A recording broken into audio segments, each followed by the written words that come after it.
mot d'encouragement. Amen. Alléluia. Si vous pouvez vous lever, et nous allons aller dans le livre de Genèse, chapitre 18. Et Genèse 18, on va lire 3 versets, 17, 18 et 19.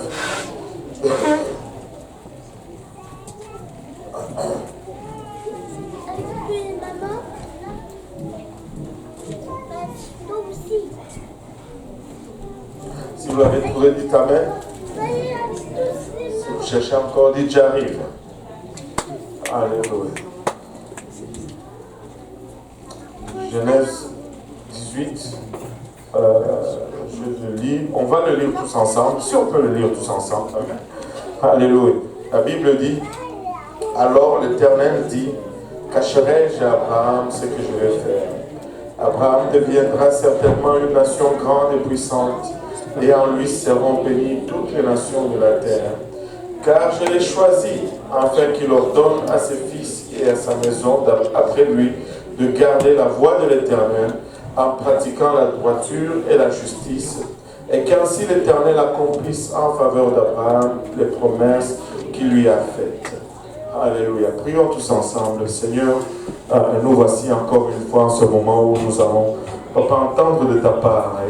Et notre prière, Seigneur, est que tu nous aides, Seigneur, car nous réalisons combien nous sommes des hommes naturels et charnels, combien cette parole, Papa, est folie pour nous parce qu'elle est esprit.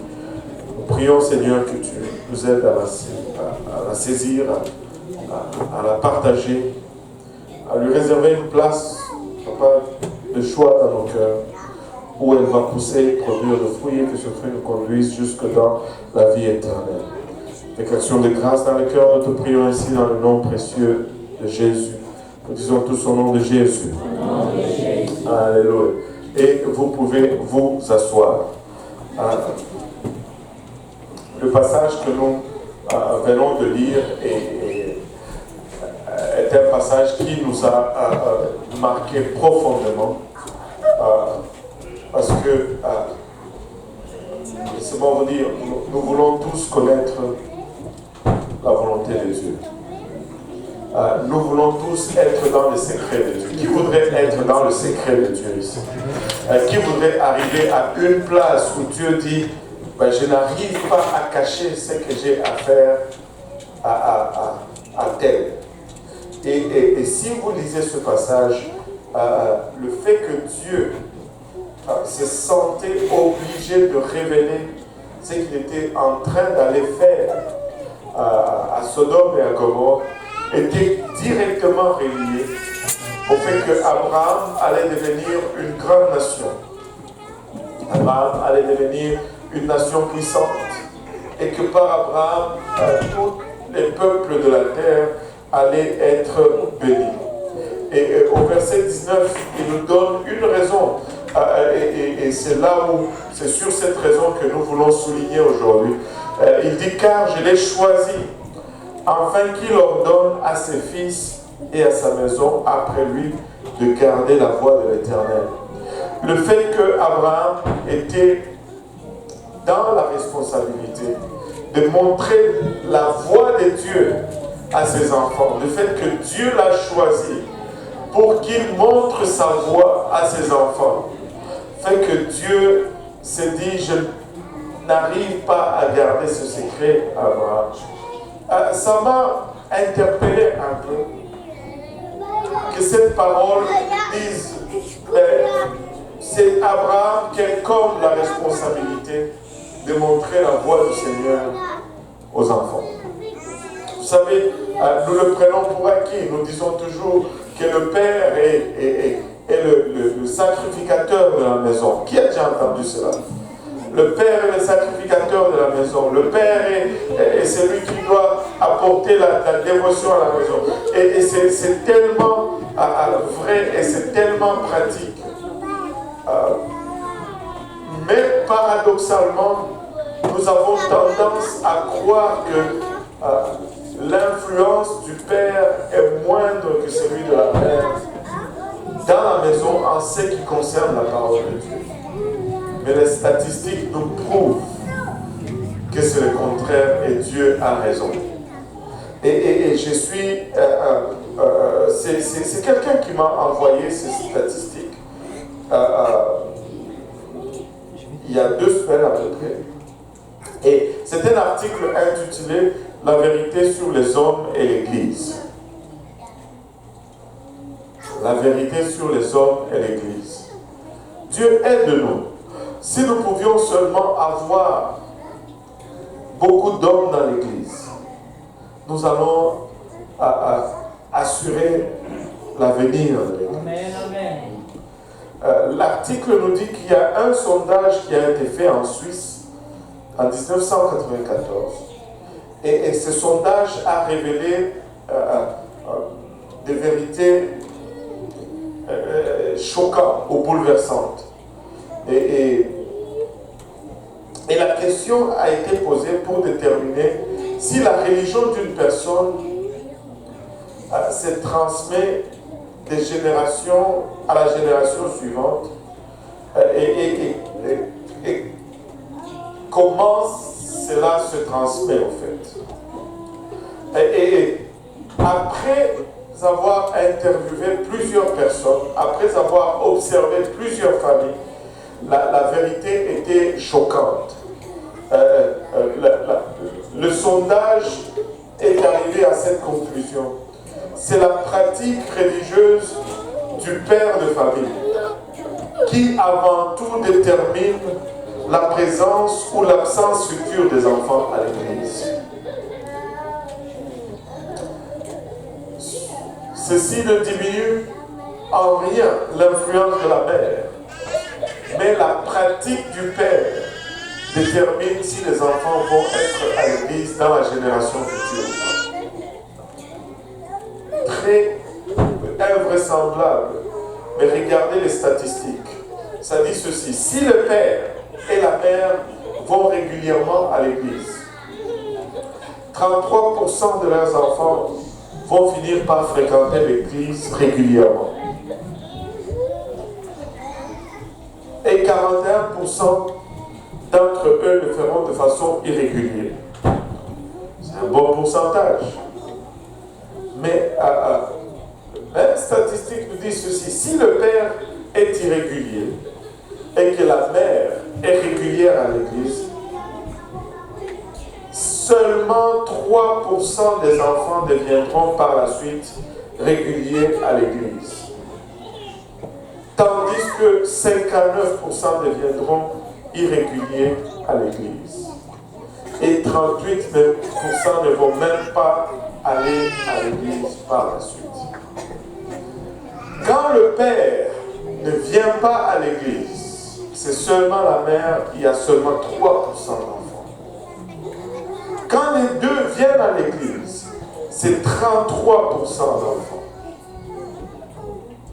Nous devons venir à l'église. Nous devons tirer nos maris à l'église. Nous devons tirer nos femmes à l'église.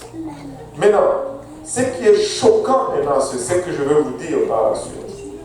Si le père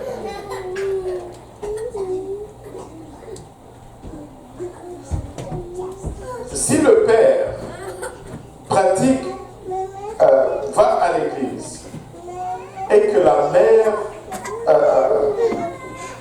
ne va pas à l'église, c'est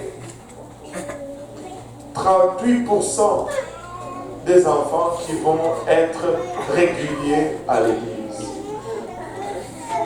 Quand la mère ne va pas à l'église et que le père seul va à l'église, le pourcentage monte. Alors, je ne suis pas en train de dire aux mamans de ne pas venir à l'église. Mais ça nous montre tout simplement l'influence, l'importance de l'influence du Père en ce qui concerne la croyance sur les enfants. Extraordinaire. Extraordinaire. Ça a l'air que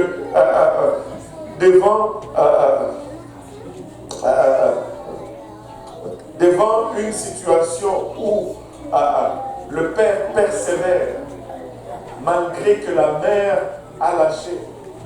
Il y a une quelconque motivation dans les enfants qui fait qu'ils essayent de faire plus. Ils essayent de s'engager plus. Laissez-moi vous dire, si Dieu a dit qu'il a choisi Abraham pour montrer sa voie aux enfants, Père, ça place sur nous une grande responsabilité en ce qui concerne la vie spirituelle de nos familles, en ce qui concerne la parole de Dieu dans nos familles, en ce qui concerne la passation de la foi à la génération qui va suivre. Nous avons une grande responsabilité. Ce n'est pas pour rien que tu vois cet acharnement continu sur l'homme, cet acharnement continu dans la société. On est continuellement en train d'essayer de dégrader l'homme et la position de père dans la famille.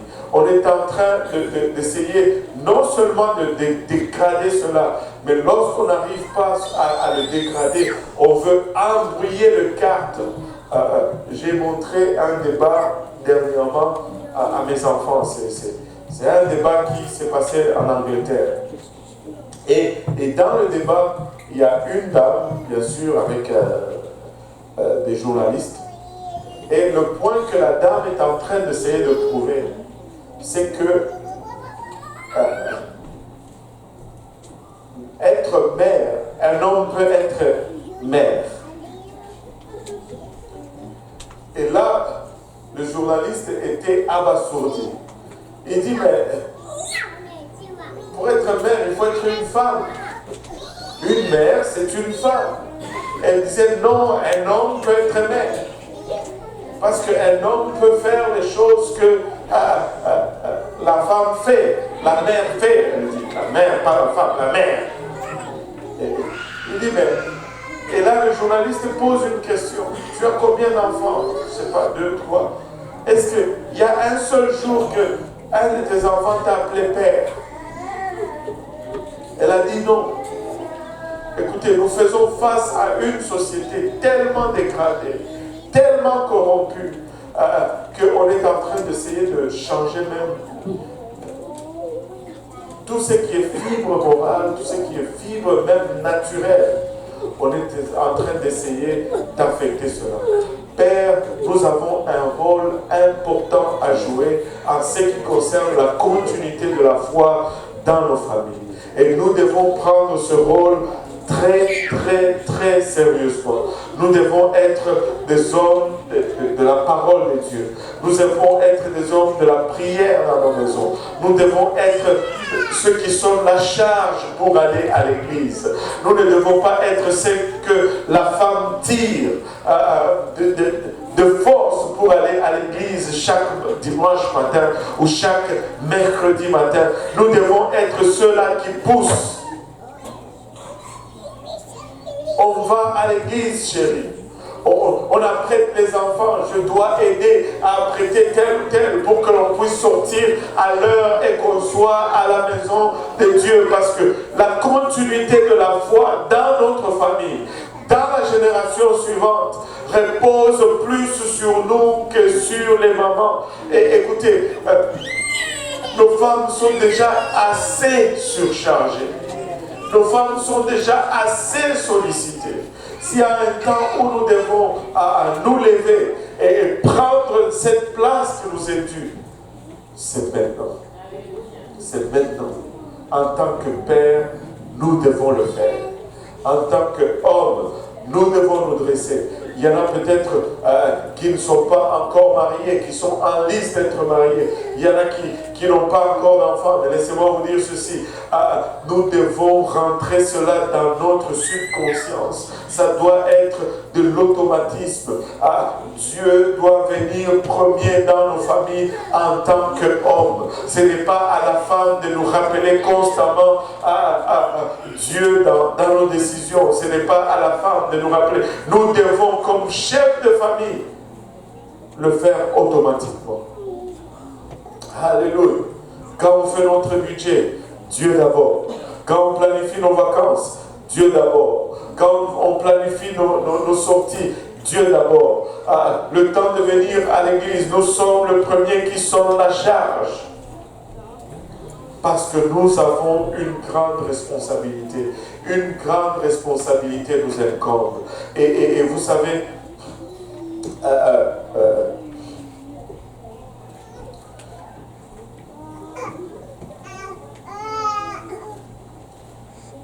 une des façons que nous allons arriver à faire cela, d'abord, c'est en étant convaincus nous-mêmes. Nous devons croire en ceci. Et laissez-moi vous dire, croire, c'est un choix. Tu vas choisir de croire en Dieu ou tu vas choisir de croire dans le monde.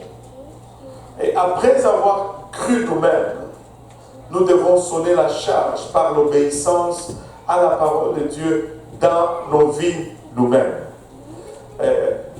Il n'y a rien d'aussi encourageant, d'aussi édifiant, d'aussi satisfaisant que pour un père d'entendre son enfant comme c'est que la sœur Segnatou a dit ici. Je veux devenir comme mon père. Je veux devenir comme mon père.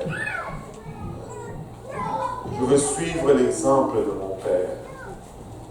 Mais vous savez, éventuellement, d'une façon ou d'une autre, nos enfants vont dire cela.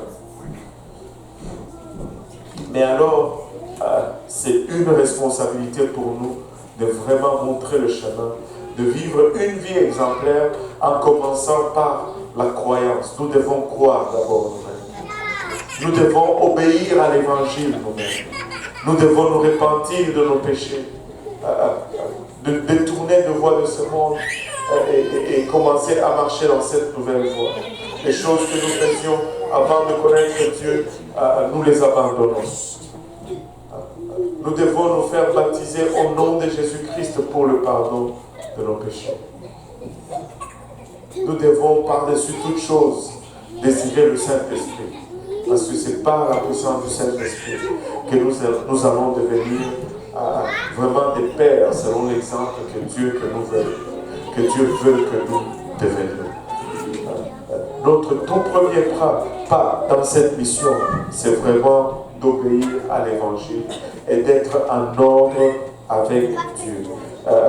Genèse 18-19 nous dit, car je l'ai choisi, afin qu'il ordonne à ses fils et à sa maison après lui de garder la voie de l'Éternel en pratiquant la droiture et la justice. Lui-même, Abraham, devait être pratiquant pour que ce fils puisse suivre cet exemple. Lui-même devait être celui qui montre le chemin pour que ses fils suivent cet exemple. En ce jour de fête de Père, nous voulons honorer nos pères, mais laissez-moi vous dire, nous voulons célébrer le Père de Père. Alléluia, c'est lui qui nous donne l'exemple ultime. Un père a plusieurs rôles. Un père pourvoit pour sa famille. Oh, laissez-moi vous dire, nous servons un pourvoyeur. Un père est toujours là pour protéger sa famille. Celui qui veille sur nous ne sommeille ni ne dort.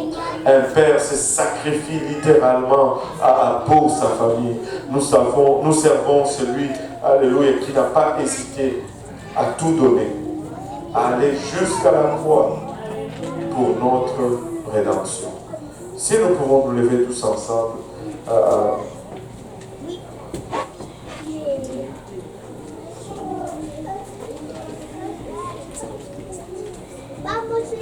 alléluia. En ce jour de fête des pères, le défi que je voudrais lancer à tous les pères ici présents, les pères qui le sont, les futurs pères, les pères à devenir, c'est vraiment celui-ci. Fais de l'Éternel ta priorité. Fais de l'Éternel ta priorité. et tu verras que toutes les autres choses vont tomber à la bonne place. Fais de l'Éternel ta priorité. Et tu verras que toute chose va tomber à la bonne place. Je vais juste lire ce passage de Proverbe 3, de 1 à 12. La Bible dit ceci: mon fils, n'oublie pas mes enseignements et que ton cœur garde mes préceptes, car ils prolongeront les jours et les années de ta vie, et ils augmenteront la paix, ta paix. Que la bonté et la fidélité ne t'abandonnent pas. Lis-le à ton cou, écris-le sur la table de ton cœur. Il dit que la bonté et la fidélité ne t'abandonnent pas. Nous devons être des peuples bons. Nous devons être des gens qui aspirent toujours à faire le bien. Tu acquerras ainsi de la grâce et une raison saine aux yeux de Dieu et des hommes. Confie-toi en l'Éternel de tout ton cœur et ne t'appuie pas sur ta sagesse.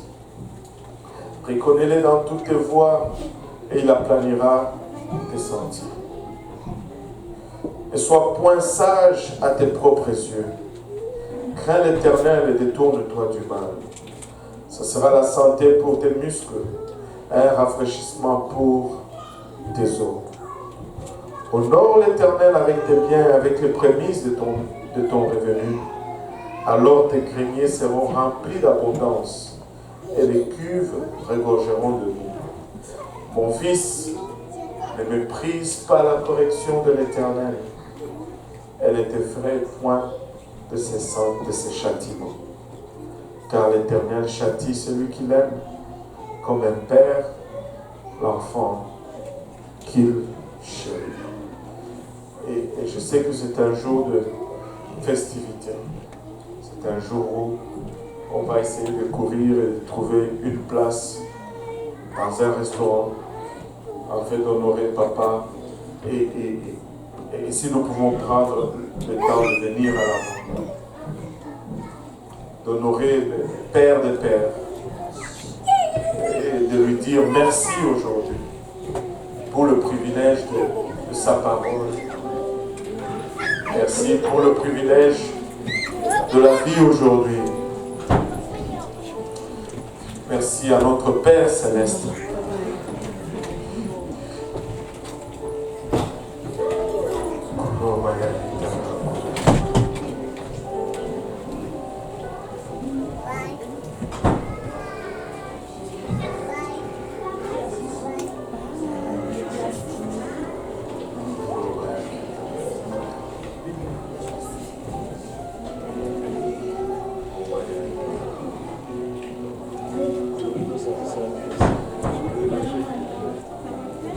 Alléluia, Jésus.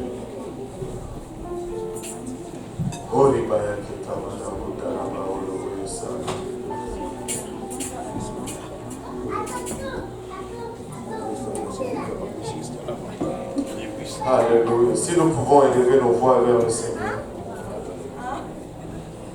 si nous pouvons rendre grâce à notre Père Céleste, et après avoir fait autant, si nous pouvons nous rappeler d'abord de nos propres parents, s'ils sont encore de l'autre. Sinon, il y a sûrement un Père que le Seigneur va vous amener à cœur. Élevons nos voix pour un moment vers le Seigneur. Ouvrons-lui nos cœurs pour un moment.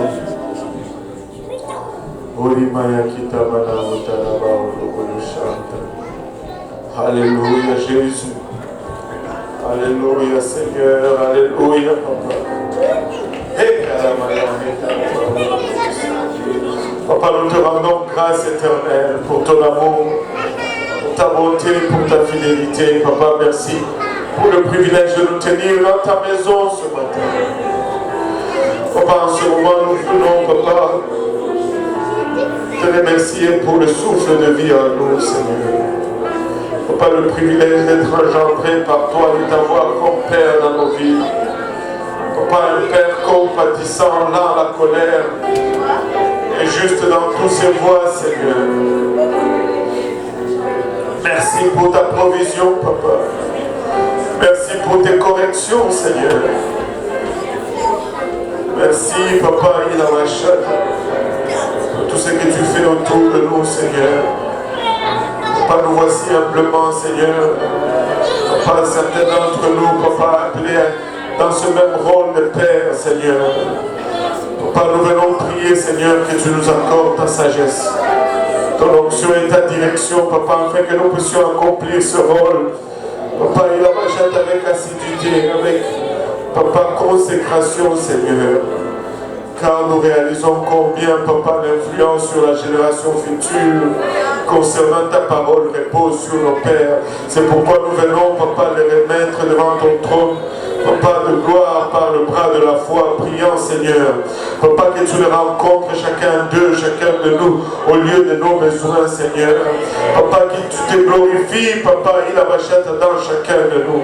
Que tu nous rends conscients, Papa, il a bachata de notre place, Papa, de ce que tu nous appelles à accomplir en ce temps, Seigneur. Papa, alors que la société est pervertie et en déroute, Seigneur, nous prions, Éternel, que tu nous gardes sur le droit chemin, Papa, que tu nous gardes sur le chemin de l'intégrité, de la moralité, Papa, de la droiture, de la justice, Papa, de l'amour de ta parole, Papa, et du respect des gens. Alléluia. Afin que nous puissions refléter réellement qui tu es dans ce monde, Seigneur. Nous ne voulons pas donner, Papa, une image tordue de qui tu es, Seigneur. Oh, que nous avons besoin de toi, ô Éternel. Alléluia. Pour rendre fidèlement cette image. Aide-nous, Seigneur Jésus-Christ. Il a machata. Mets en nous un cœur obéissant, Seigneur. Afin que nous puissions servir d'exemple, Papa, à cette génération qui nous suit, Seigneur. Alléluia Jésus, alléluia Seigneur. Alléluia Jésus. Alléluia Papa.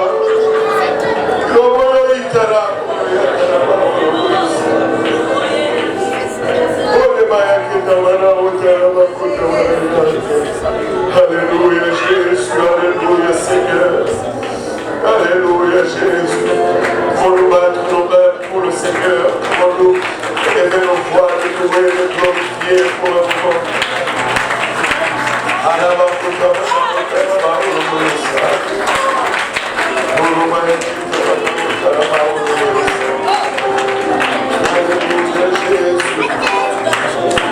Alléluia Seigneur, alléluia Seigneur.